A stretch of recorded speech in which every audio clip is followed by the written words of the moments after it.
सरकारनं गोळ्या घातल्या तरी मागे हटणार नाही असा निर्धार जरांगे पाटलांनी आझाद मैदानातून व्यक्त केलाय। सरकारनं जेलमध्ये टाकलं तरी तिघही उपोषण करेन असा इशारा त्यांनी दिलाय।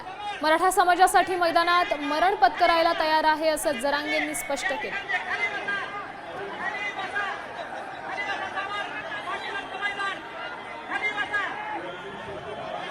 दृश्य आपण पाहू शकता ही मुंबईतील आझाद मैदानातली दृश्य आहेत। लाखोंच्या संख्येने मराठा बांधव सध्या मुंबईत दाखल झालेत। आताही मला सरकारनं गोळ्या जरी घातल्या तरी मी बलिदान द्यायला तयार आहे, पण मागे हटायला तयार नाही हा शब्द आहे माझा तुम्हाला। मी या समाजासाठी मैदानात येऊन वीर मरण पत्करायला तयार आहे, पण हटायला तयार नाहीये। मराठ्यांना विजय दिल्याशिवाय आणि डोक्यावर गुलाल टाकल्याशिवाय इथून हलायचं सुद्धा नाही।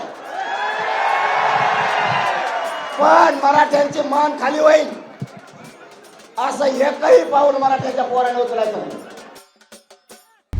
आता isakal.com आहे देशातील नंबर 1 ची मराठी न्यूज वेबसाईट। प्रत्येक अपडेटसाठी isakal.com ला नक्की भेट द्या।